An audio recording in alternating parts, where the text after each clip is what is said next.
E agora eu vou conversar com a doutora Adriana Ferreira. A doutora Adriana Ferreira ela é doutoranda em governança e sucessão no agronegócio, mestre em desenvolvimento de líderes, especialista em consultoria e coordenação de grupos e também especialista em coaching.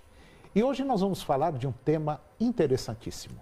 Nós vamos falar sobre o desenvolvimento profissional de equipes.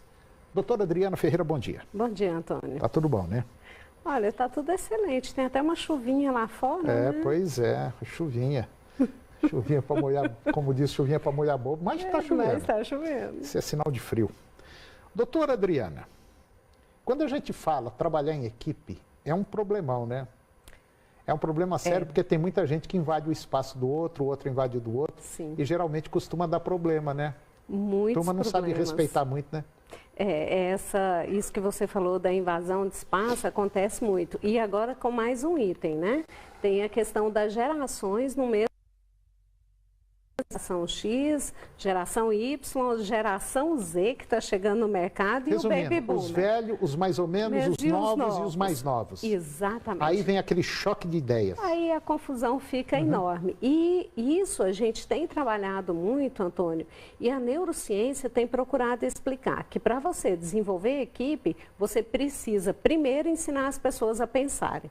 Agora, imagina você falar isso para alguém que é um baby boomer, que tem acima de 55, 60 anos, que durante toda a vida ouviu exatamente o contrário, que você tem que direcionar as pessoas, dizer a elas o que fazer.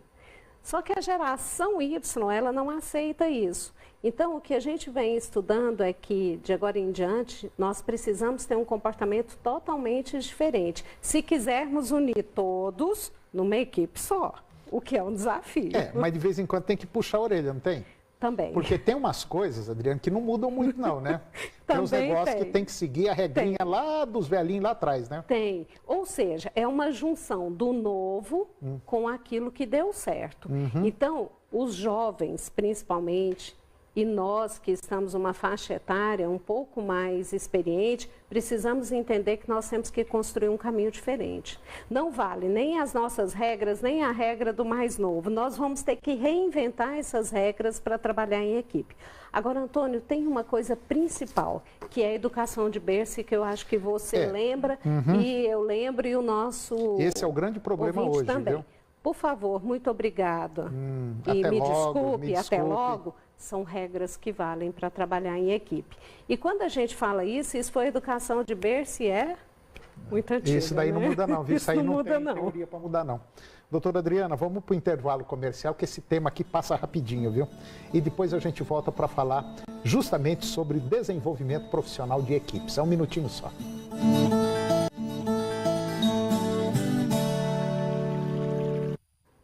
Eu estou de volta conversando com a doutora Adriana Ferreira e nós estamos falando sobre desenvolvimento profissional de equipes. E um dos temas interessantes que é bom a gente saber, e estávamos falando isso aqui no intervalo, é o seguinte: o berço é a coisa mais importante para o desenvolvimento, seja lá do velho, do novo, do Y, da geração Z, não interessa. O berço é a coisa mais importante. Quem não teve berço vai penar para burro. E olha, Antônio, a gente acha isso tão simples, né? Tão simples, nossa mãe, nossa avó, ou seja, as pessoas que tiveram reconhecem que isso é um aprendizado lá do comecinho da vida. Devolver a borracha do colega que você trouxe, isso é um princípio ético que foi ensinado. Então, hoje no desenvolvimento de equipes, o principal é não dizer às pessoas o que elas devem fazer, perguntar a elas o que elas acreditam que elas podem fazer.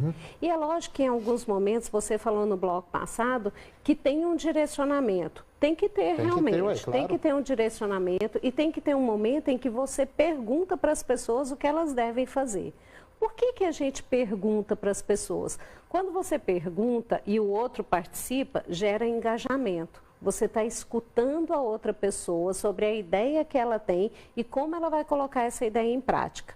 Então, olha só, a gente tem uma expertise, um know-how da experiência e a gente tem questões novas para o desenvolvimento de equipes. nós precisamos estar abertos. Aquilo que você fala sobre mentalidade, a gente precisa ter uma mentalidade de crescimento para desenvolver essas equipes que são transgeracionais, que têm pessoas de todas as idades e que almejam o crescimento. Então, desenvolver equipes hoje exige que a gente ensine as pessoas a pensarem ou as deixe pensar. E tem um ponto interessante também, Adriana, para a gente poder trabalhar em equipe. E às vezes não precisa nem ser em equipe, sabe? Porque, queira ou não, nós estamos encaixados dentro de uma equipe. O tempo todo, né? O tempo todo, 24 horas por dia. Né? Uma das coisas que eu acho interessantíssimo, importante, é você parar para pensar. Se aquilo é certo, se aquilo é errado. O imediatismo derruba tanta gente, faz causar tanta confusão. Não faz? Faz. E pensar exige que você pare. Eu falo assim, se você tiver que responder, respira primeiro, pelo menos respira. As pessoas acreditam na ditadura da resposta. O outro falou, tem que responder. Não responda, pense primeiro para depois você responder. Como você vai responder, o que você vai responder. Sabe aquela história de responder com gentileza, que a gente falava de educação de berço? Isso é um princípio. Se você parar e responder com gentileza, seja o que for, muda como a pessoa recebe a resposta. E isso é excelente. E nós estamos vendo hoje que, basicamente, eu não vou citar nenhum partido ou partidos políticos ou pessoas, mas afundaram o nosso país. Sim. Quer dizer, fizeram um baita de um trabalho de equipe muito bem feito. Quer dizer, para o lado negativo, quebrou muita gente, bagunçou a vida do brasileiro e todo mundo está vendo, e todo santo dia, a equipe que foi montada. Foi um negócio fantástico, se você partir para o lado, vamos dizer assim, de organização. Só que deu errado, né? Eu brinco que é o lado negro da força, né? Pois é. Porque foi um trabalho, se você olhar compartilhado, a essência, a forma como eles fizeram, a pulverização de ideias é excelente, só que para o lado ruim, negativo, né? Para o outro lado. E eu fico pensando, Antônio, você trouxe isso. É bom que os líderes, os donos de negócio, de empresa, comecem a pensar. Hoje, o profissional qualificado, ele vai escolher onde ele vai trabalhar. Mas isso é claro. E se o líder não estiver preparado para esse profissional, ele não fica. Doutora Adriana Ferreira, legal esse tema, viu? Isso é muito bom, é joia. Muito obrigado mais uma vez pela participação da senhora e até o próximo. Até o próximo, obrigada. E o programa de hoje chegou ao fim e eu termino com a seguinte mensagem. O pessimista é uma pessoa que, podendo escolher entre os dois males, prefere os dois. Um grande abraço,